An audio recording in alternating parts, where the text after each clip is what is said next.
po natin ang napakasipag at napakagaling natin ang si Mr. Jerry Yang. Jerry Sante. Palapakan natin si Uncle Jerry. Ayan. So, good afternoon po sa inyong lahat. Okay, so hindi na tayo magpapasikot-sikot ha. Sino rito yung mga... meron pa ba rito hindi na orient? Wala pa pong alam sa RBP. Okay. For your information, there are 3 basic seminars that you need to attend para kung matutunan nyo talaga kung paano gawin itong negosyo na to. Okay, ang una doon yung tinatawag na RBP. Yun yung pinaliwanag ni Appleton kanina. Napakinggan nyo na ba yun? Yes. Okay. And then of course, kailangan maka-attend kayo ng product demo kasi importante yung product knowledge, hindi ba? And the third, and for me, isa sa pinaka-importanteng training po is the RDO, or Royal Distributors Orientation. Okay, yung RDO will basically teach you the different techniques and strategies kung paano nyo talaga sisimulan na negosyo na to. Kasi mga kaibigan, hindi ba, alam na ba natin, ang pinakamahirap sa lahat yung pag-uumpisa. Yes. Tama, mali? Yes. Okay, hardest part in any job is getting started. Actually, madaling mag-member. Meron ka lang 11,400, member ka na. Pero mga kapatid, hindi kayo nag-member para maging member lang. Nag-member kayo para maging milyonaryo. Tama ba? Yes. Tama ba? Okay, so kung yun ang goal mo, syempre, madaling mag-member, madaling magsimula, pero ang tanong, paano mo gagawin lahat yan? Di ba, minsan pag-attend mo ng RBP, baliw na baliw ka, na-excite ka ng todo. Pag uwi mo ng bahay, no, medyo nahimasmasan ka na, di ba? Hindi mo na alam kung ano gagawin mo. At tatanungin mo sa sarili mo, tama ba ito ginawa ko? Tama? Why? Kasi, mga kaibigan, normal lang naman sa isang upuan, hindi mo naman lahat maiintindihan kung paano gawin yung buong negosyo. You know, for me, every day will be a learning day.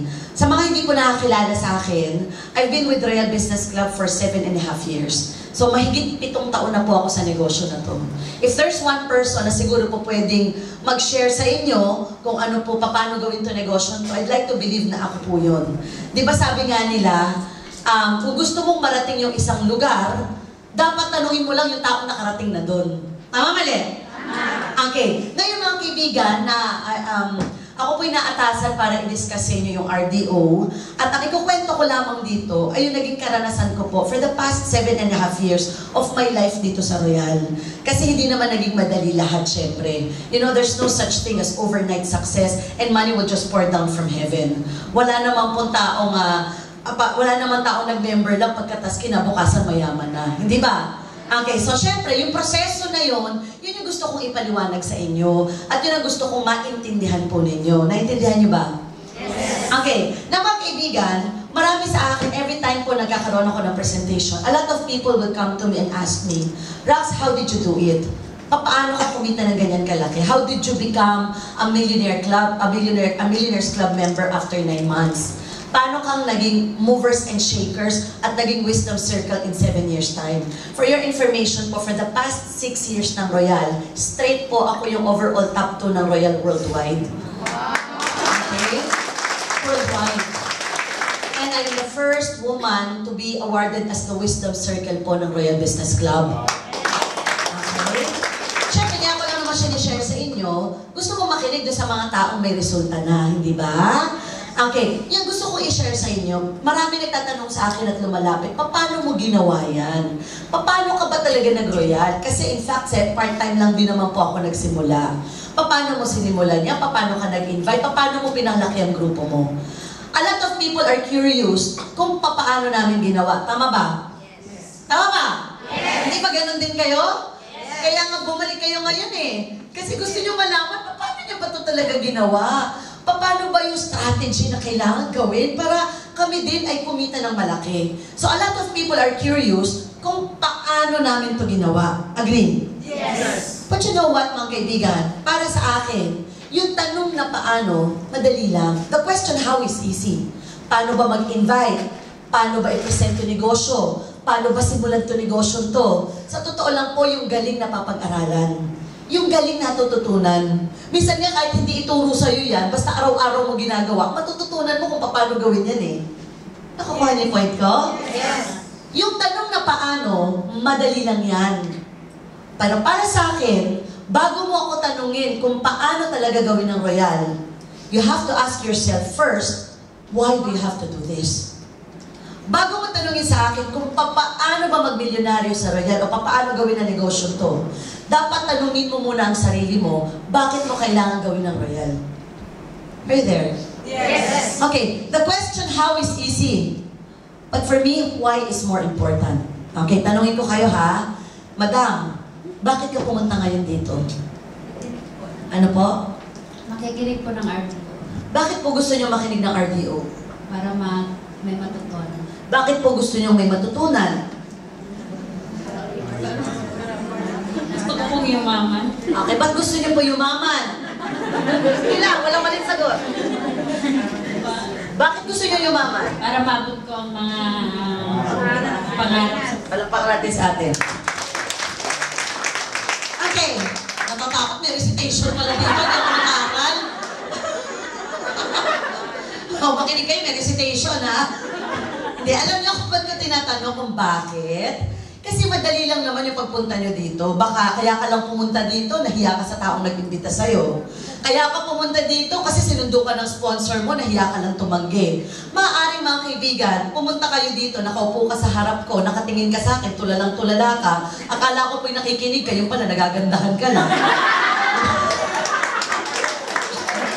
Kaya ibig ko lang sabihin, maaaring you might be physically here, but you know, mentally and emotionally absent. Bakit? Kasi hindi malinaw sa'yo ang dahilan, ba't ka umupo dyan at pakikinggan ako? And I'll be speaking here for the next 2 straight hours. Kung hindi malinaw ang dahilan, ba't ka uupo ngayon at makikinig sa akin, baka kahit po nagsasalita ako, hindi rin pumapasok sa puso at isipan ninyo. Tama mali? Why? Kasi hindi naging malinaw ang dahilan, bakit mo ginagawa? In short, lahat to ng bagay na ginagawa natin sa buhay natin, mula sa pinakamaliliit na detalye hanggang pinakamalaking detalye, dapat alamin mo kung bakit mo kailangan gawin yun. Do you agree? Yes. Okay, pinapatalon ka sa isang building, nasa penthouse ka. Itinuro sa'yo kung paano ang tamang pagtalon. Tatalon ka ba kaagad? Hindi. Kasi kailangan mo munang malaman, bakit mo kailangan tumalon?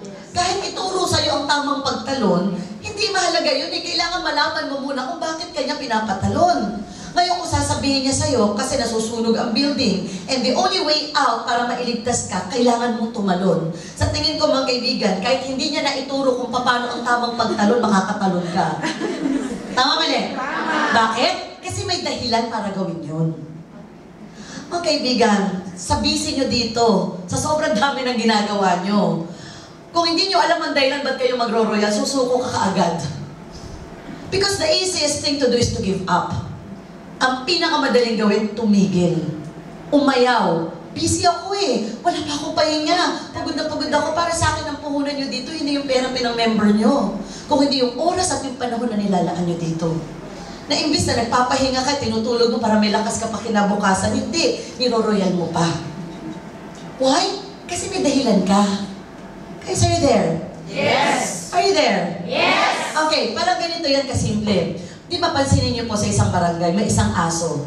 Ang isang aso, pag may nakita mo sa isang barangay tumakbo, you'll be surprised, lahat ng aso sa buong barangay nagtatakbuhan na rin. Tama? And surprisingly, yung mga aso nagsunuran, after a while, tumigil din. Alam mo kung sino nila yung huli-huli na aso na titira tumatakbo? Yung unang-unang aso tumakbo. Why? Kasi yung mga nagsunuran, hindi rin nila alam kung bakit sila tumatakbo. Tama! Kaya sabi ng isang aso, bro, ba't ka ba tumatakbo? Hindi ko nga alam eh, kasi nakita ko tumakbo ka. Eh, bakit ka ba tumakbo? Eh, kasi nakita ko tumakbo ka rin eh. Eh, bakit ka ba tumakbo? Eh, hindi ko nga alam eh, kasi nakita ko tumakbo kayo. Kaya nung napagod, nahirapan, nagutom, madaling sabi, tigilan na nga natin itong kalokohan na to, tama na.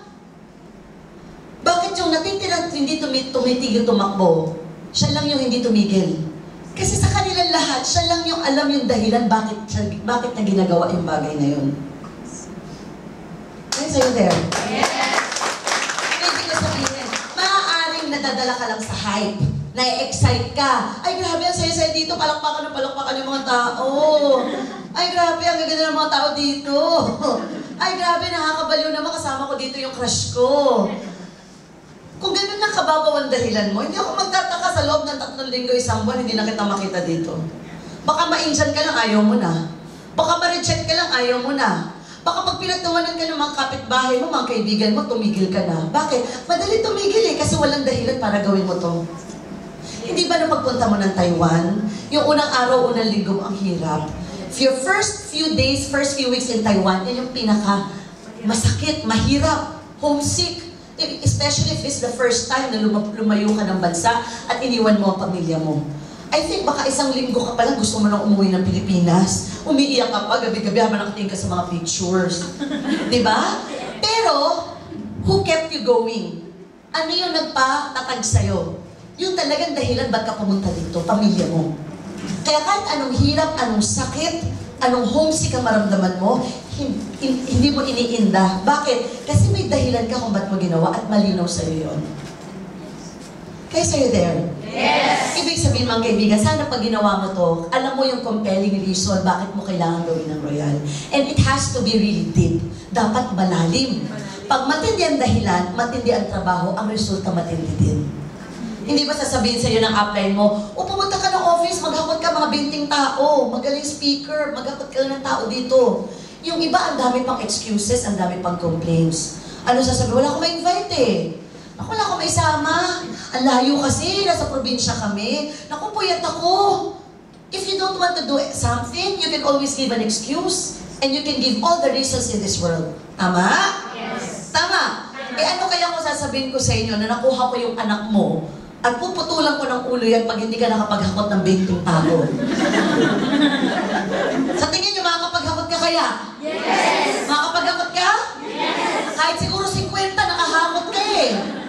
Tama mali? Why? Kasi buhay ng anak mo ang nakasalalay. Kaya sa'yo din, kasi may dahilan. Parang ganito yan eh. I'll give you a story. It's a story about a group of fox and a rabbit. One time, there's this group of fox at nakita siya ng isang rabbit. Sabi ng isang fox sa grupo niya, "Hey, can you see that rabbit? You know I can run after that rabbit and eat it for my lunch." Habulin ko yung rabbit na yan at kakainin ko siya sa pananghalian ko. So ginawa ng fox, hinabol na hinabol yung rabbit. Nag-ikot na sila ikutan.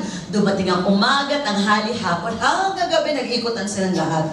So after some time, okay, hindi nahabol ng fox yung rabbit. Bumalik ngayon yung fox sa grupo niya. Sabi niya, hindi ko nahabol yung rabbit. Alam mo, sabi ng grupo niya, kasi mabagal ka tumakbo. Alam mo, sagot ng fox, hindi naman sa ganon. No, you don't understand. You see, I was just running after that rabbit just for my lunch. While that rabbit is running for his life. Guys, the question is very simple. Are you doing royal just for your lunch? Or are you doing it for your life? Kasi it makes a difference. Naka nyo? Simple lang. Sino ba mas mabilis tumakbo? Yung nananaga o yung tinataga? Siyempre yung tinataga kasi buhay yan nakasalalay. Tama mali? Hindi ba nangyari nga sa isang sunog? Pag may nasunog, hindi ba minsan kahit mag-isa ka na nabitbit mo refrigerator? Tapos natapos na sunog, nawala ang sunog, 5 na kayo natutulong-tulong, hindi mo pa madala yung refrigerator? Iba kasi yung adrenaline rush, lumalabas lahat ng galing mo pag buhay yan nakasalalay. Guys, are you there? Yes! So, ano ibig ko sabihin ngayon? For now, bago ko ituro sa inyo kung paano talaga gawin to, gusto ko mabigyan muna kayo ng matinding dahilan bakit nyo kailangan gawin ng royal. Ako, mga kaibigan, kung mahina lang ang loob at walang matinding dahilan, madali ho ako mag-give up nung panahon na yun. Kasi mas mahirap yung royal nung time na nag-start ako. Isa pa lang po ang opisina sa Quezon City lang. Wala pang provincial branches, wala pang international branches, wala pang yumayaman, wala pang resulta. Buong yung parents ko, pamilya ko, mga barkada ko, walang nag-join. Parents ko galit na galit sa akin, ba't ako nagro-royal? Hindi niya maintindihan. Sabi niya sa akin, may matinong tao ka pa bang kinakausap ng ganyang oras? Minsan umuwi po ako alauna na madaling araw. Sasabihin niya, ano bang part-time yan? Saan ka ba nagpa-part-time? Sabihin ko sa Quezon Ave. Diba? Hindi niya maintindihan. Ano ba naman ito? Quezon Ave, nagpa-part-time ka. Diba? Eh, hindi niya maintindihan kung ano nung ginagawa ko na to. Pero syempre, umpisa pa lang, nung pinasok ko to negosyo to, alam ko yung dahilan ba't ako nag-royal. Now, tanungin ko kayo ha. Okay, why do you go to school? Bakit ba tayo nag-aral? To learn and to graduate. Why do you go to school for you to graduate? Bakit gusto mo makagraduate in the first place? Para makahanap ka ng trabaho, for you to get a job. Now, what do you want to get a job? para kumita ng pera. To earn money, hindi ba? Okay, bakit mo gusto kumita ng pera? Para matustusan yung mga pangangailangan mo at ng pamilya mo? For you to make a living and to survive. Bottom line, kaya tayo nag-aral para kumita ng pera. Kaya ka nagtatrabaho para kumita ng pera. Not for anything else. Not for the position, not for the plaque, not for the recognition. At the end of the day, nag-aral ka para magkatrabaho, para magkapera. Tama mali? Okay. Now, bakit gusto mo magkapera? Kasi alam mo na lahat ng pangarap mo sa buhay, ang kapalit lang yan pera. Hindi tayo mukhang pera. Mukha lang tayong pangarap. We all know that there's a price you have to pay in every dreams that we have. Para magkaroon ka ng magandang kotse, kailangan mo ng pera. Magkaroon ka ng magandang bahay, kailangan mo ng pera. Mapag-aral sa magandang eskwelahan ng anak mo, kailangan mo ng pera. Mapagamot ang magulang mo na may sakit, kailangan mo ng pera. Whether we like it or not, para mabuhay tayo, kailangan natin ng pera. Now, for you to get your big dreams, it has to follow, you have to have a big source of income. Para makuha mo yung malalaking pangarap mo, dapat kailangan mo ng malaking perang pinagkukunan. Kasi kung malaki ang pangarap mo at maliit lang ang perang pinagkukunan mo, guys, hindi pangarap ang tawag dyan, ilusyon. Tama? Yes. Gusto mo magkotse, gusto mo ng bahay, ang sweldo mo magkano? 20,000 NT? Hindi pangarap yan, ilusyon. Tama? Yes. Kaya naiintindihan mo, maraming tao na wala na ng pag-asa. Yung mga pangarap na yun, ibinuo na sa lupa, nilagyan pa ng semento para huwag makalabas. Tama mali? Okay, but sige, pag-usapan natin, how are you going to pursue your dreams? Paano mo makukuha yung pangarap mo sa buhay? Hindi ba sabi nga, hindi mo kasalanan kung ikaw ipinanganak na mahirap. Kasi hindi mo pwedeng piliin ang magulang mo. Pero kasalanan mortal pag ikaw namatay pang mahirap. Kasi nabigyan ka ng mahabang pagkakataon para baguhin yun. Pero always remember, ang pinakamahirap na tao sa mundo, hindi yung taong walang pera, kundi yung taong walang pangarap. Kasi libre lang po yan. Kahit mangarap ka ng mansyon, walang magagalit. Hindi ba? Ang hindi ko maintindihan sa iba, libre ng mangarap, nagtitipid pa. Nangarap na rin lang ng sasakyan, second hand na, tricycle pa. Ay wala naman hong masama sa tricycle, kaya lang sa pangarap pa lang uubuhin ka na. Dapat pag nangarap ka yung gusto mo, di ba? Why? Di ba sabi nga sa Bible, ask and you shall receive. Hingin mo at ibibigay ko sa'yo. Kaya dapat careful ka sa mga bagay na hinihingi mo. Kasi yun ang ibibigay sa'yo eh. Kaya pag humingi ka, yun talagang gusto mo na. Tama mali? Agree? Amen? Amen! Oh, dito fellowship ha? Palakpakan mo natin yan. Yeah. Gusto ko lang mabuksan ang isipan natin, mga kaibigan, at laliman pa natin ang dahilan bakit tayo lahat nagkakasama-sama ngayon at nagro-royal. Okay, let's move on. Now, let me introduce to you the two circles of life. May tinatawag na big circle and meron tinatawag na small circle. Yung big circle, yan yung mga pangarap mo nung bata ka. Nung bata kasi tayo, yun yung time na idealistic tayo. Na di ba nung bata ka, gusto magka-kotse, gusto magka-bahay, nag-aral ka mabuti, kasi sabi ng magulang mo, pag nag-aral ka na mabuti, nag-aral ka ng trabaho, gaganda ang buhay mo. But in reality, sa totoong buhay, nagawa mo na lahat yan, hindi pala ganun kadali ang buhay. It doesn't assure you na pag ikaw nakagraduate, you came from a good school, you work in a good company, nag-abroad ka, ibig sabihin yayaman ka. Tama? Hindi ba bago ka pumunta dito sa Taiwan, puno-puno ka ng pangarap, ay grabe makakapag-abroad na ako, dollars nakikitain ko. Naku, nagsimula ka ng pangarap, bili ako ng kotse, ng bahay, pa-renovate yung bahay namin, excited na excited ka, puno-puno ka ng pag-asa. Agree? O ano nandito ka na ngayon? Naku, kumita ka dollars, ang gastos mo, dollars din pala. Naku, padala pala sa Pilipinas, bubus na, wala nang tira sa akin. 5 years, 10 years ka na dito, ganun pa rin, wala nangyayari. Ano na ngayon, kuwe? Ano na ngayon yung pangarap mo na kotse? Yung pangarap mo na bahay bago ka pumunta dito? Unti-unti nawala. Ngayon, makabili ka lang ng cellphone, masaya ka na. Makapag-grocery ka lang, masaya ka na. Makabili ka lang ng appliances, masaya ka na. Bakit? Kasi yung malaking pangarap mo, unti-unti mo na pinaliit. Pinilit mo nang kumbinsi sa sarili mo, okay ka na dito. Masaya ka na ng ganyan. Tama mali? Di ba sasabihin mo, uy, gusto mo ba magka-kotse? Naku, wala akong hilig sa kotse. Pero pag binigyan mo ng kotse, tatanggapin din. Sino maayaw ng sasakyan? Pero ba tao pagising sa umaga, excited mag-tricycle? Di ba? Ay, grabe, sasakay na naman ako ng tricycle. Mag-jeep na naman ako. Siyempre, hindi. I mean, everybody wants to have a good life. Lahat ng tao gusto ng magandang buhay. Tama mali? Okay, kaso sabi na iba, hindi kasi simple lang ako. Naku, simple lang ako. Simpleng tao lang ako. Magkaibigan, let me define to you what simple life is. Simpleng buhay ba ang tawag? Simpleng buhay ba ang tawag? Pagising mo sa umaga, problema mo pera. Bago ka matulog, problema mo pa rin pera. Kasi simpleng tao ka lang. Simpleng buhay ba ang tawag? Ang tawag dun sa kailangan ng emergency sa pamilya mo. Hindi mo alam kung saan ka na naman nahanap na mauutangan. Kasi simpleng buhay ka lang. Simpleng buhay ba ang tawag? Papasok ka sa mall, wala kang bitbit. Paglabas mo, wala ka pa rin bitbit. Kasi simple ka lang. Simple din ba ang tawag? Uuwi ka ng Pilipinas, sasama mo pamilya mo, halika, mag-mall muna tayo. Pero pansinin mo, pag mag-mall, sasama mo mga pamilya mo, ang anak mo, anong kabilin-bilinan mo pag bago umalis? Ano? Huwag ka magtuturo. Diba? Pare-pare sa magulang natin. Diba? Bago umalis, sabi ko, ka Sunday, family day, galing naman ako ng Taiwan. O sige, pero ha? Aalis tayo, pero walang pag magturo, uuwi. Kaya yung mga bata nakatrain, hindi pwede magturo. Tama? Eh, pagpunta ng mall, may nakita yung mga bata, mga anak. Naku, nakita si Jollibee. Ma, gusto ko Jollibee. O, sige, kain tayo. Sabi niya, o, may pasok kayo ngayon. Sabi ni Bunso, ma, gusto ko two-piece chicken joy. O, sige, isang two-piece chicken joy. Sabi nung pangalawa, ma, gusto ko rin two-piece chicken joy. Ano ka ba, mag-one-piece ka na? Eh, sabi nung panganay, gusto ko din po two-piece chicken joy. Ano ka ba, matanda ka na, umamoy ka na lang?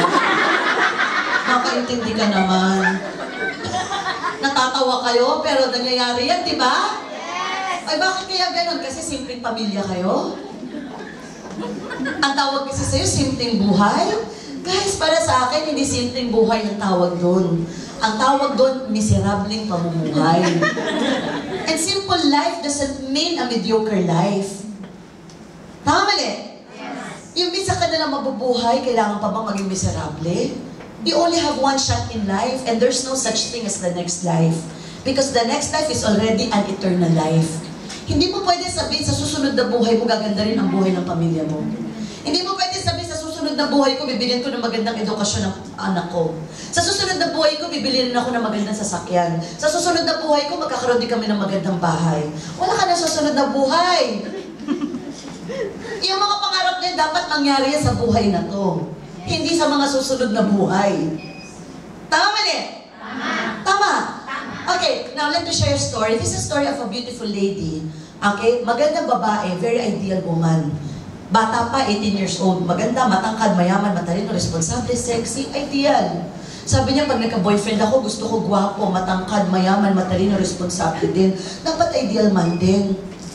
Eh kaso 25 anyos na siya, hindi pa nagka-boyfriend. So sabi niya, pwede na sa akin na matangkad, mayaman, matalino, kahit huwag ng gwapo. Eh mga 35 anyos na hindi pa nagka-boyfriend.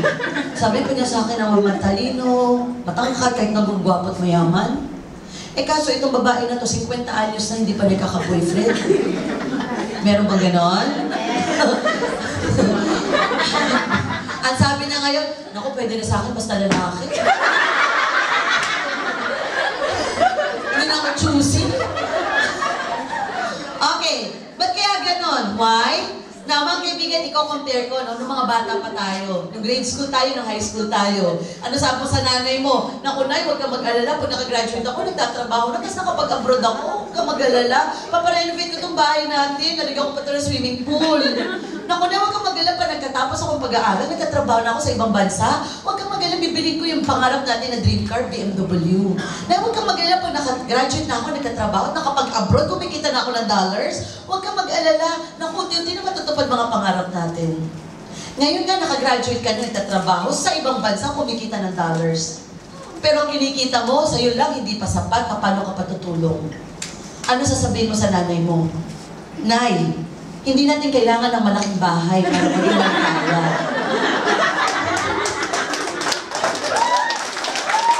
Hindi ba sapat na malusog tayo, nagmamahalan tayo? Hindi naman natin kailangan yumaman, kasalanan lang yan. Ngayon, kasalanan ang pagyaman. Diba? Yun yung mga taong marami ng...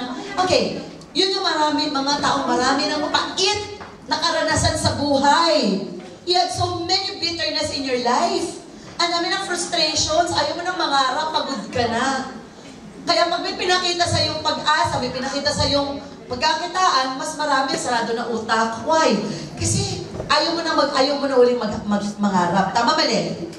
Guys, are you there? Yes. Ang ibig ko lang sabihin, mga kaibigan, you know the two circles in life, itong mga malalaking pangarap po na ibinoon mo na sa lupa, it's about time buhayin natin ngayon yan through Royal Business Club.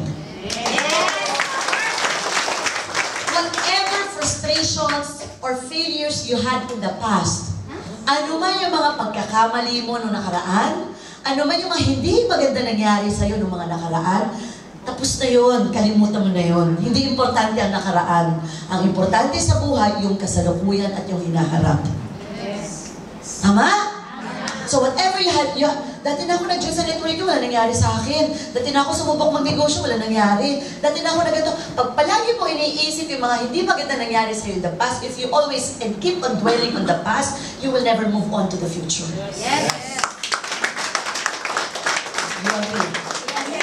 Ibig sabihin, it's fine, maganda for you to start afresh. Guys, lalo na ngayon, bagong taon. It's still the first quarter of the year. Ang isang maganda sa isang taon na bago, di ba parang may pagkakataon ka ulitin yung mga pagkakamali mo na hindi maganda noong nakaraan. And start anew and start afresh.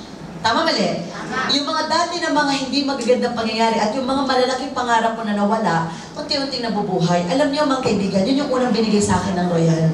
I was given hope. Hindi ba pansinin niyo po? Yung mga tao nakatid ng RBP, na nakita yung vision ng Royal, when you say vision, these are the things that you can see that other people cannot. Yan yung mga bagay na nakikita mo na hindi nakikita ng ibang tao. Hindi po lahat ng pumupunta dito bumabalik. Hindi nga lahat ng bumabalik nagjo-join eh. Hindi lahat na nagjo-join tinutuloy. Kasi hindi lahat blessed na makita yung vision na yun. Nakukuha niyo ba? Okay. Para sa akin, wala ka pang ginagawa, hindi ka pa nga member, hindi ka pa kumikita ng malaki, mas lamang ka na sa maraming tao sa labas. Kasi maraming tao ngayon dito sa Taiwan, hindi pa nila alam ang Royal, hindi pa nakaka-attend o naririnig lang nila. Nagtatrabaho sila ng todo sa trabaho na yan. Routine araw-araw na ginagawa. Pero kahit konting pag-asa, wala sila nakikita sa trabaho nila. Ikaw mga kaibigan, swerte ka na't lamang ka na sa kanila. You know why? Kahit hindi ka pa kumikita sa Royal, the fact na nakita mo na ang Royal, malamang ka na. Alam mo kung bakit? Kasi isa lang ang sigurado ako ngayon, na bago na ang pananaw mo sa buhay. And you know, that alone is a good beginning. That alone is a good start already. Tama? Ang unang binigay sa'yo is the hope. Yung pag-asa na, pwede naman pala akong kumita, pwede pa pala akong yumaman. Yun yung mga pag-asa na nawala na dati. Namang kaibigan, pag-usapan natin. Okay, how are you going to pursue your dreams? Paano natin ngayon matutupad itong mga pangarap na to? Kailangan natin hihimay-mayin eh. Okay, for you to pursue your dreams, you have to understand, you have to learn to be an entrepreneur. Ang yumayaman ang nagnenegosyo. Believe me. Empleyado ka sa Pilipinas hanggang sa ibang bansa. There's nothing wrong with employment. But you know, doing it for the rest of your life is wrong. Employment should only be done temporarily. Experience lang yan. You know, stepping stone mo lang yan. Pero para yumaman ka, mabago takbo ng buhay nyo, dapat magdinegosyo ka talaga. Example na lang, may nakita kayong Ferrari dyan sa labas. Tatanungin mo ba ang sarili mo, saan kaya nagtatrabaho yung may-ari ng Ferrari na yan? Di ba hindi naman ganun ang tanong? Ang tanong mo, ano kaya negosyo niyan? Ibig sabihin, ang nagkakaroon ng magandang kotse, negosyante. Ang nagkakaroon ng magandang bahay, negosyante. Ang nakakapag-travel ko saan sa ang bansa dahil may pera at oras siya, negosyante. Ang nagkakaroon ng maraming savings sa bangko, maraming pera, yun ang negosyo. Tama mali? So, you have to learn to be an entrepreneur kasi doon papunta ang mga pangarap mo. Guys, are you there? Yes. Okay, ngayon, hindi ko sinasabing si Santihin mo ang amo mo ngayon, Sunday ngayon, bukas na. Hindi, joke lang. Hindi, part-time mo lang. Ibig ko sabihin, at least may fallback ka. Kasi darating po ang panahon, isipin mo, ba't ka ba pumunta dito sa abroad? Siyempre darating yung time, ang retirement mo sa Pilipinas pa rin. Mag-iipon ka lang, hindi ba? Pag nakaipon ka, pag uwi mo ng Pinas, siyempre hindi ka na para mag-apply ng trabaho sa Pilipinas. Nasubukan mo nang kumita ng malaki. Di ba? Siyempre, ang gagawin mo, magne-negosyo na. Pero kadalasan ng mga nag-a-abroad po, pag uwi ng Pilipinas, ano kadalasan nakikita mong negosyo tinatayo? Sari-sari store, grocery, bibili ng tricycle na ipapaboundary, o jeep na ipapapasada. Kadalasan naman ganun yung ginagawa eh. May nakita ka bang yumaman sa ganun? Wala. Lahat ng inipon mo for so many years, napunta lang sa wala. Tama mali? Okay, now, mga kaibigan, pag-usapan natin. Ano nga ba gagawin ko? What are the options that I have so that I can build my fortune? Ano pa ba ang paraan para kumita talaga ako ng malaki? Tingnan po natin isa-isa. Una, pag ako kaya nagkaroon ng second job or double job, ito kaya ang magpapayaman sa akin. Kanyari, nagtatrabaho ka ngayon. Di ba parang yung kinukwento ko kanina, domestic helper na downline ko. Lunes hanggang Sabado, meron siyang full-time job.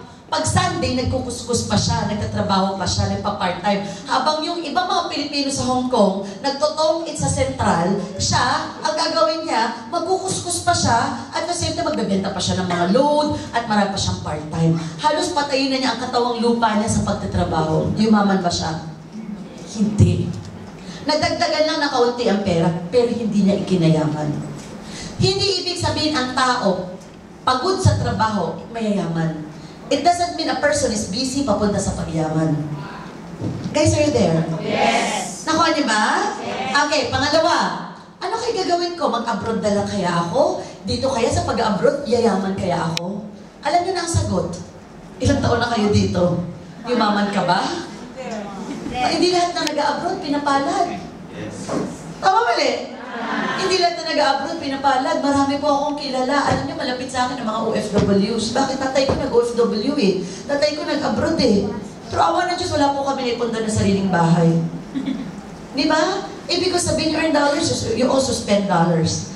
Isipin mo, alam niyo, lalo na sa Dubai, pumunta kami. Dati pangarap ko din mag-abroad. Pero at the end of the day, nakita ko yung buhay ng mga tao sa ibang bansa. Para sa akin, ang ibang bansa, masarap lang puntahan kung magbabakasyon ka lang. Pero hindi para manirahan ka. There's no place like Philippines. There's no place like home. Dito sa Pilipinas, kahit tambay ka, mabubuhay ka. Nakakatoma ka pa. Tama. Kahit dito subukan mong gawin yun, patay ka. Tama mali? Okay, hindi lahat na nag-abroad pinapalad. It doesn't mean na kapag abroad ka, pwede ka na yumaman. Nakuha niyo? Okay, paano kaya? Punta na lang ako Canada. Ang dami ko na nakita from Taiwan, pumunta ng Canada. Ganon din. Nabago lang yung environment mo. Tumaas na kaunti ang kita. Pero hindi may kakayaman. You'll be surprised, masyado ka nang nag-enjoy sa ginagawa mo. Magulat ka 20 years after, matanda ka na. Kahit ano sabihin mo, sana pinalik ko na lang yung dating panahon na nag-royal na lang talaga ako. Hindi mo na maibabalik eh. Kasi yung oras at yung panahon na yan, dumaan na. Okay, palampakan natin. Okay, next, ano yun? Ano kaya kung magne-negosyo na lang ako? Okay, ang tanong, ano naman na negosyo gagawin mo? May sapat ka bang puhunan para makapagnegosyo? Alam niyo, dati po kami ng kapatid ko, taga Nueva Ecija po ako. Ang sister ko is a licensed pharmacist. Ako po marketing graduate. Wala po kaming alam sa pagnenegosyo. Pero dahil gusto namin mabago takbo ng buhay namin, subok-subok, akala namin pag may konti ka ng puhunan, konting connection, konting kaalaman, akala po namin sapat na para makapag-umpisa. Meron kaming butika dati sa Nueva Ecija na tinayo po. Pero alam niyo, no, akala namin kung may 150,000, 200,000 pesos ka lang na puhunan, sapat na. Alam niyo, nung tinatayo po yung tindahan namin, nagulat kami, stante pa lang magkano na inaabot. Di ba, natapos po yung butika, good news, natapos din po yung pera namin. Wala na kaming pera pambili po ng ibebenta. Hindi naman pwedeng puro tindahan, walang laman. Kaya alam niyo, naalala ko ng panahon na yon, that was year 2004 ata, 2005. Alam mo, hindi namin, syempre pag gano'n na napasubo ka na sa negosyo, hindi mo naman nahayang nakatiwang-wang yan eh. Kumbaga nasubo ka na eh. Kaya alam ko po, lahat ng bangko sa lugar namin, may merchant bank dyan, may rural bank, lahat yan nag-loan kami para lang maituloy na kasi napasubo na, nasimulan na eh. Ano pa gagawin namin? Alam, aatras ka pa. Syempre, go, go, go na.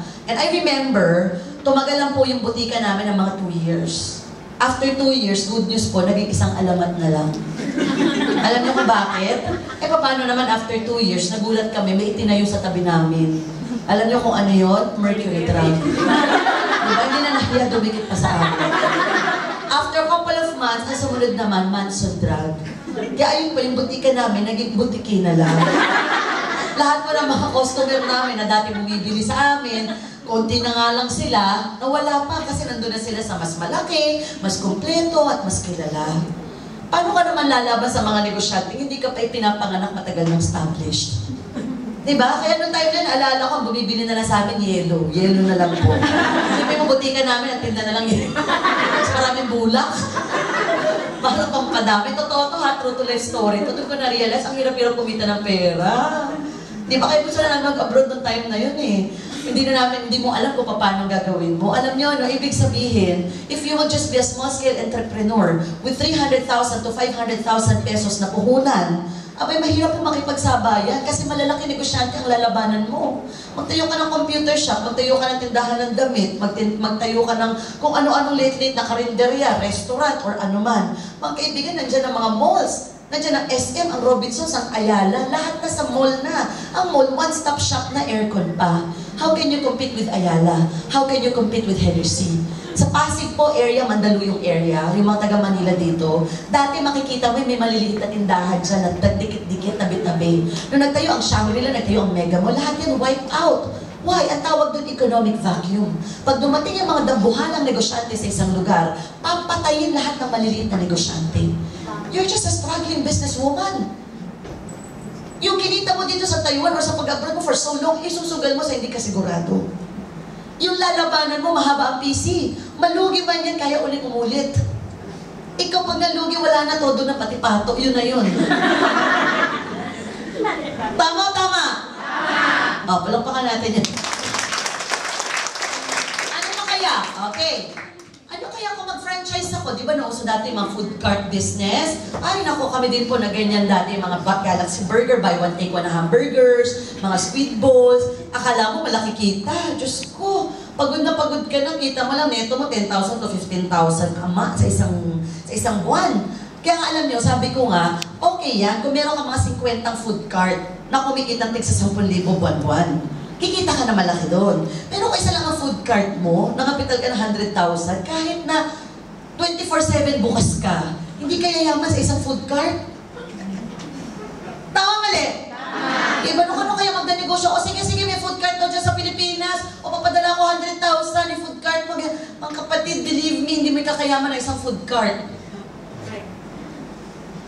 Are you there? Yes! Hindi ba? Totoo naman yun. Ang masakit no, na human factor ka. Paano human factor? Yung nagbantay mo, bantay sa lakay pala. Yung bantay mo, may kotse na, ikaw, nag-jeep pa rin. Nakakuha niya? Lalo kayo, nasa abroad kayo. Magpapahawa kayo ng negosyo sa Pilipinas. Sino magkatiwalaan mo? Pera tukso yan eh. Yes. Are you there? Yes. Okay, ano pa kaya ibang paraan? Naku, parang nawawalan ako ng pag-asa. Good news. Isang araw may dumating sa'yo at pinakita sa'yo ang Royal.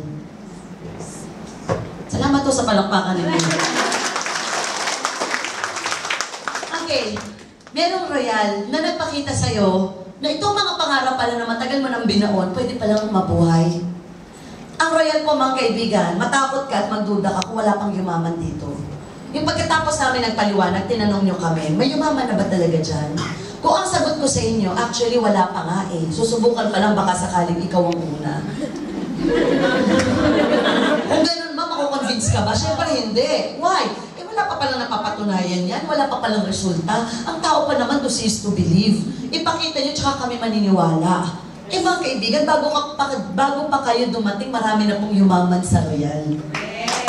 Wala ka pa, lumaki na ang Royal. At kahit hindi ka mag-join, ang Royal tuloy-tuloy po sa paglaki.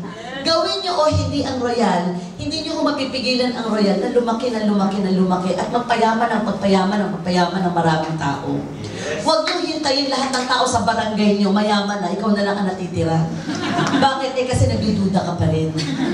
Ang tao daw, pag puro duda, pati resulta ng buhay niya, kaduda-duda din. Tama mali? Okay, alam niyo ba't ko ito pinaliwanag sa inyo? Simple lang mga kaibigan, ba't kailangan bigyan mo ng panahon ng Royal kahit busy ka? Bakit kailangan bigyan mo ng panahon ng Royal kahit nahihirapan ka? Bakit kailangan bigyan mo ng panahon ng Royal kahit parang feeling mo hindi mo kaya? Bakit mo kailangan gawin to? Simple lang. Mga kapatid, ito na ang magiging ticket nyo pauwi ng Pilipinas. Mga kaibigan, simple lang. Ito na ang huling biyahe nyo sa pagyaman. Pag hindi mo pa ito ginawa, hindi mo pa ito sinubukan, mag-isip ka pa na ibang paraan na pwede kaya yaman. Pag may naisip ka, maintindihan ko kung hindi ka nababalik sa Royal. Pero kung wala ka namang maisip, bigyan mo pagkakataon ng sarili mong gawin at pag-aralan to negosyo to. Nandiyan pa ba kayo? Diba? It simply means, you know, this is already your last choice. Huling barahan mo to, kapatid. This is your last card. Pagbutihan mo na. Naintindihan nyo? Yes. Naintindihan nyo ba? Yes. Okay, so you will be left with no choice but to do Royal. Nako nyo? Huwag ka na mag-complain, oh, mahirap ata, ako hindi ko ata magawa, hindi ko ata, hindi na importante yun. Lahat ng bagay mapapag-aralan. Tama mali? Tama mali? Okay, so palakpakan naman natin yan. Ngayon na nabuhay ng mga pangarap ninyo, naku, nangarap ka na naman. Dati-dati, hindi mo naiisip yung kotse na yan, yung bahay. Ako natutuwa ko for Vicky, for Uncle Jerry, sila MJ. Nakita ko kasi sila Vicky and Uncle Jerry personally, paano sila nagsimula, especially Uncle Jerry. Dito po sa Taiwan, meron lang siya palaging bag na backpack na iba-ibang kulay. Tawag namin sa kanya, Jollibee. Naka-backpack lang yan si Uncle Jerry. Meron siyang isang van na, ang tawag namin, Bumblebee, na palagi po kami tinitirik. Na talagang para lang po siya isang malaking makina. Nasasakyan ka. Pero alam nyo, no, nagsisimula si Uncle, look at him now, may kotse siya, kumikita na malaki. Sa Pilipinas po, may bahay na napatayo, may Montero pa sa Pilipinas. Ilang taon lang yun. Ay, naku, mga kaibigan, sa totoo lang, imagine yourself 2 years from now. Your life will never be the same again. Nakuha nyo? Yes. Okay, ngayon, ang pag-usapan natin, may pangarap ka na, nabuhay ng pangarap mo. Ano dapat mangyari? Number 2, you have to have the correct mindset. Para sa akin, importante sa lahat, yun the way you think. Ang tao daw, bago yumaman o mabago takbo ng buhay niya, ang una mo na dapat niyang palitan, yung pag-iisip niya. The way you think. Kasi whatever you think, it becomes reality. Tama, mali? Di ba whatever your mind conceives, your body achieves? Pharmaton. Diba? Kung ano iniisip mo, yan ang nangyayari. Ibig sabihin, kailangan you have to be careful for everything na iniisip ng utak mo kasi nangyayari yun. May nakita ka bang negosyanteng yumaman na puno-puno na negative na isip? Siyempre, pag basura inisip mo, basura din ang resulta. Pag nag-isip ka ng maganda, maganda rin yung mangyayari. Naintindihan niyo ba? Yes. Naintindihan niyo ba? Yes. Okay, katulad dito mga kaibigan, may iba sasabihin nila, Rax, sige, gagawin ko yun, mag-member ako. Eh, paano kung walang mag-join sa akin? Paano kung hindi ko kaya? Paano kung walang mangyari? Meron ka ba nakita negosyante gano'ng mag-isip? Magtatayo ng restaurant, paano kung walang kumain? Magtatayo ng parlor, paano kung walang magpagupit? Kung gano'n mag-isip lahat ng negosyante, wala mong negosyo mabubuksan. Tama mali? Kasi kung negosyante ka at gusto mong lumaki yung negosyo mo, hindi ka papayag na walang kumain. Hindi ka papayag na walang magpagupit. Gagawa ka ng paraan para mayroon. You have to be positive. Remember? Yes. Bago mangyari sa iyo isang bagay, dapat maisip mo muna na nangyari sa iyo. In short, bago ka yumaman, dapat maisip mo na yayaman ka. That's powerful your mind is. Ibig sabihin ng utak natin, di ba, I'll give you a story. Have you heard about the flea story? Narinig niyo na ba yung story ng pulgas? May mga estudyante, gumawa sila ng experimentation. Nilagay nila yung mga pulgas sa isang container. Tapos, ang ginawa nila, nilagyan nila ng takip yung pulga, yung beaker. Naglagay sila ng mga pulgas dyan. So yung mga pulgas na nilagay nila sa beaker, naglulundagan yung mga pulgas. Lundagan ng lundagan. So, pag lumulundag sila, nauuntog yung mga pulgas. Kasi meron takip eh. After some time, nakita nila, aba yung mga pulgas, lumulundag pa rin. Pero yung lundag nila hanggang dito na lang. Siguro iniisip ng mga pulgas, pag lumagpas pa dyan, mauuntog na naman sila. Ang ginawa ng mga estudyante, tinanggal na nila ngayon yung takip. Alam niyo, to their surprise, aba wala na yung takip, pero yung mga pulgas, pag tumalon, lagi hanggang dito lang, hindi na lumalagpas. Kasi inisip siguro lang, pag lumagpas pa dyan, mauntog na naman sila. Alam niyo bakit may mga taong hindi umaasenso sa buhay? Kasi marami utak pulgas.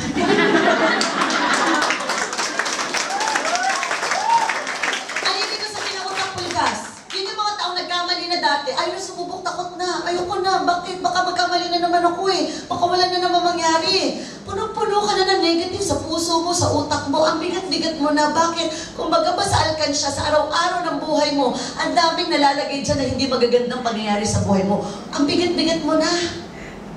Mga kaibigan, wala ko nakita saranggolang lumipad na mabigat. Para lumipad ka, kailangan kang mag-unload. Tama? Lahat ng hindi magandang pangyayari sa buhay, ilabas mo na, release it, tanggalin mo na lahat para lumipad ka. And you have to convince yourself at ang utak mo to be positive this time. Yes. Salamat to sa palakpakan niyo. Kasi ba kayo? Remember, your imagination is the only thing that can limit you. Ang pwede lang maglimita sa kakayahan mo, yung sarili mong pag-iisip. Hindi yung ibang tao, sarili mong pag-iisip. You have to know how to control your mind. Let me introduce you our mind. Let me introduce to you our mind. Ipakilala ko sa inyo utak natin. Kasi pare-pares lang yan eh.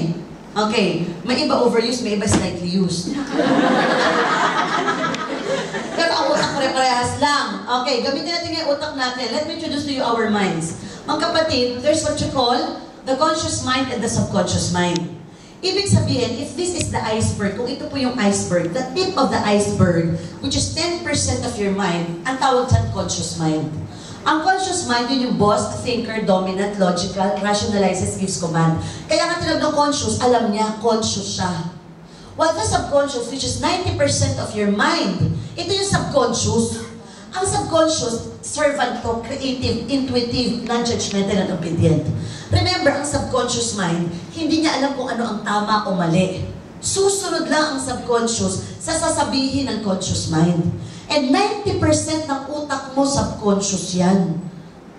Yun yung tipong parang reflexes mo. Naintindihan mo? Nakukuha niya ba? Okay, for example na lang, di ba? Ano ba yung sabihin, sir, ang subconscious, hindi niya alam kung ano tama mali. Susunod lang siya sa sasabihin ng conscious mind. Example, sabi ng conscious mind, ang pangit ko. Sasabihin ng subconscious, oo, pangit ka. Ang hirap naman ng royal, sabihin ng conscious mind, aware ka. Sinabang hirap ng royal, ang sabihin ng subconscious, oo, mahirap yan.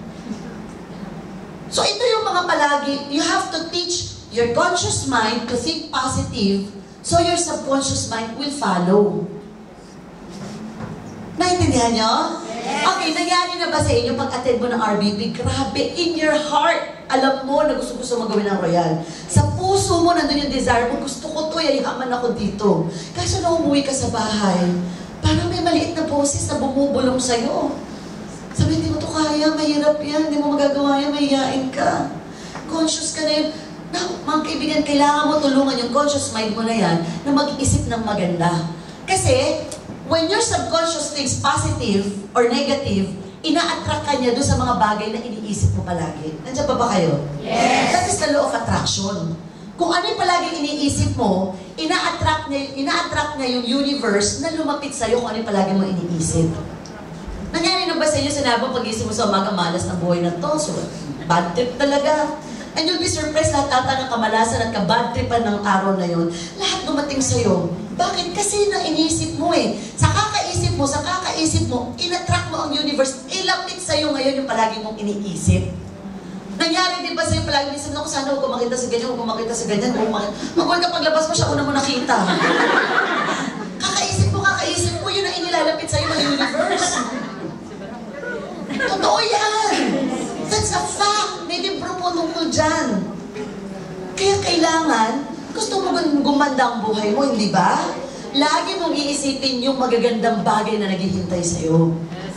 Bago ka matulog, imbis na mag-isip ka na hindi maganda, ang isipin mo yung mga magagandang mangyayari sa'yo for the next day. Because while you are sleeping, your subconscious is working.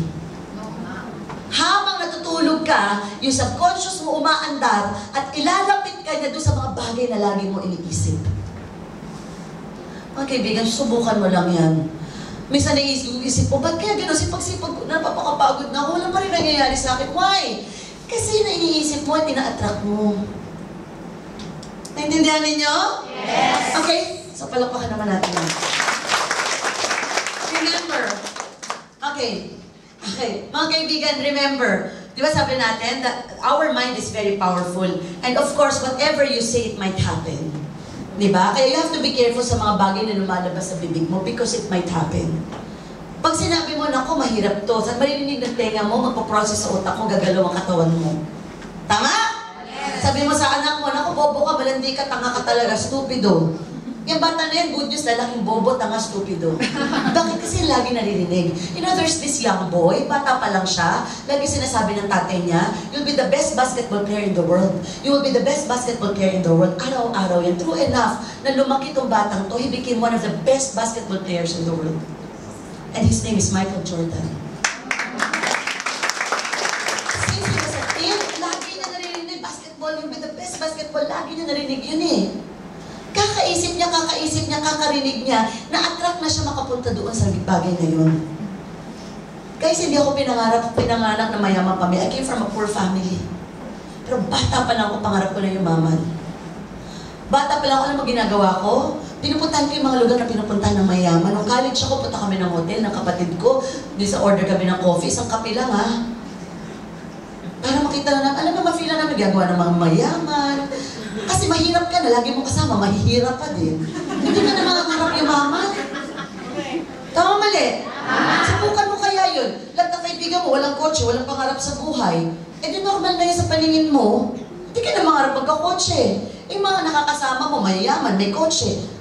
Ikaw lang ang wala. Mag-google ka at mag-a-aspire ka, gusto mo maging ganun din ang buhay mo. Yes, tama. Tama mali? Kaya nga diba, sabi, you want to become successful, surround yourself with successful people. Katulad ngayon, di ba? Pagpunta mo sa Royal, ako, nanguguluhan ka, parang ako, nakalula, parang imposible. Milyon-milyon, pwede kumita ng gano'n. Hindi ka sanay, nalulula ka kasi hindi ka sanay sa usapang milyon. Pero ang tanong, kailan ka pa masasanay? Kailangan ka makarinig palagi ng milyon-milyon. Kasi mga kaibigan, kikitain mo rin yan. Yes! Diba? Dati nga, di ba nag-usapan kami nila Apple? Dati nagkukwentuhan lang kami. Alam mo, grabe. Kwentuhan lang yan ha. Yung kotse na bibilhin, pati naririnig namin kay Press. Alam magkano? Kaya ito, binili ko to, kaya 500,000 na bag. Lagi may presyo. Sabi ko, yabang naman ito. Lagi na lang may presyo yung gamit. Yung pala, kaya niya sasabi yung presyo para dumasana na yung tenga namin sa ganung mga presyo. Why? Kasi hindi yan ang normal na naririnig mo eh. Tama mali? Kung baga sa'yo ang 100,000, malaki na. Ang 1 million parang sobrang laki. Pero marirealize mo yung 1 million, ano ka ba, 100,000 lang yun? Nagkita ko po nyo? Yes! Kailangan ma-realize mo yung pagkakaiba ng malaking pera sa maliit na pera. Naintindihan nyo? Yes. Darating yung panahon, yung 11,400 na yan, maliit na lang yan para sa'yo. Yes. Baka taxi na lang yan. Okay, naintindihan mo? Okay, so you have to teach your conscious mind to think positive para sumunod ang subconscious mo, ang resulta positive din. Naintindihan? Yes. So from now on, kailangan lahat ng bagay isipin mo maganda. Para lahat ng mangyayari sa buhay mo maganda. Yes. Nakaya? Okay, palakpakan naman natin yan. Kasi alam na, at the end of the day, wala namang ibang tutulong sa'yo kundi sarili mo pa rin eh. Yung mga pamilya mo, kamag-anak mo, kaibigan mo, mga uplines mo, susuportahan ka lang lahat niyan. But at the end of the day, ikaw pa rin ang tutulong na gumanda ang buhay mo. Yes. Diba? Ano gagawin mo? Kailangan ka na lang, you know, you always have to think positive. Do you understand? Yes. Okay, number 3. Importante for you to remove your fears and doubts. For me, importante po, pag sinimulan yung negosyo na to, buo ang loob ninyo. Marami nagtatanong sa akin, Rocky, anong advice na ibibigay mo sa akin? Nagsisimula pa lang ako sa Royal. Alam mo, sabi ko, simple lang, buuin mo loob mo. Hindi pwede rito urong-sulong. Hindi pwedeng atras abante. Hindi pwede sala sa init, sala sa lamig. Hyper ka ngayon, bukas hindi ka hyper. Gusto mo nag-aalinlangan ka, hindi pwede yun. Kasi pag ikaw pala ka nagdududa, natatakot ka, hindi mo maibibigay ng puwersa talaga yung gusto mong gawin. Remember, fears and doubts are both negative emotions. It can always draw you back from every opportunity na gagawin mo. Tama mali? May nakita ko ba taong yumaman na punong-puno ng takot at punong-puno ng duda? Itong taong to mayaman na, bakit napakaduda kasi? Mayaman na to ngayon, bakit mahina kasi loob? Meron pa ako nakita itong taong to, yumaman kasi malakas ang loob, agresibo, buo ang loob. Guys, do you understand? Yes. Hindi pwede nag-member ka, ano kami mangyayari ka sa akin? Ano kaya kung walang mangyari? Para ka lagi kinakabahan, lagi ka natatakot. Example na lang, pasakay ka na ng aeroplano, pauwi ng Pilipinas. Nakita mo nakalagay sa ticket, warning, 50% makakapunta ka sa pupuntahan mo. 50% magka-crash ang eroplano. Sasakyan mo ba yun? Hindi na. Eh nakalagay, 80% makakapunta ka sa pupuntahan mo, pero 20% babagsak ang eroplano. Sasakyan mo ba? No. Eh kung 99% makakapunta ka daw sa pupuntahan mo, pero may 1% na risk na baka bumagsak ang eroplano. Sasakyan mo pa rin ba? No. Why? Because it has to be 100% is to zero. Tama? Ibig sabihin yung katiting na duda mo pala, yun na yung pumipigil sa'yo para gawin mo yung gusto mong gawin. Naintindihan nyo? Yes. So, hindi po pwedeng 99% naniniwala kang yayaman ka sa Royal, pero 1% nagdududa ka. Yung 1% na pagdududa mo, yun yung pumipigil sa'yo para gawin to. Guys, nandyan pa ba kayo? Yes! Okay, so you have to convince yourself, kung nagawa namin lahat, bakit naman hindi mo magagawa? Bakit mo sasabihin? Kasi naman, Rox, baka swerte lang kayo eh. Kung swerte kami, ano tawag mo sa sarili mo? Malas. Ano ang papayag ka na malas ang tawag sa'yo? Siyempre hindi. Eh kasi naman, Rox, anak ka ng Diyos eh. Kung anak ako ng Diyos, kaninong anak ka? Anak ka ng kabila. Siyempre hindi ka din papayag ng ganon. Ibig sabihin, kung swerte ako, swerte ka din. Kung anak ako ng Diyos, anak ka rin ng Diyos. Kung nangyayari naman sa amin, mangyayari din sa inyo. Nakuha niyo? Yes. Why? Kasi pare-pares lang tayo. Ilan ang mata ko? 2. Ilan ang mata mo? Ilan ang ilong ko? 1. Ilan ilong mo? Ilan tenga ko? Ilan tenga mo? Ilan kamay ko? Ilan kamay mo? So hindi ako alien. Nakuha niyo? Yes. Hindi pwedeng sa amin lang to. Kasi yung iba sabi, maganda nga Royal, oo nga, okay to. Eh baka kasi sa inyo lang. Pag kami hindi na. Eh bakit naman sa amin pwede, sa inyo hindi? Ikaw lang ang nagdikta niya sa sarili mo. Tama mali? Tama mali? Okay, palampakan natin yan. So, in short, buuin mo loob mo. Ang galing mo lahat ng takot mo. Ano ba yung takot? Ang fear daw is false expectations appearing real. Okay? Akala mo totoo, pero hindi. And you know what? 90% of your fear most of the time is what we call fear of the unknown. Walang basis, takot ka lang. Okay, ano ba yung mga types of fear? Number 1, you call it fear of, failure. Paano kung walang mangyari sa akin? Paano kung mag-fail ako? Paano kung hindi ako maka-invite? Paano kung hindi ako maging milyonaryo katulad nila? Maraming tao, yun ang iniisip.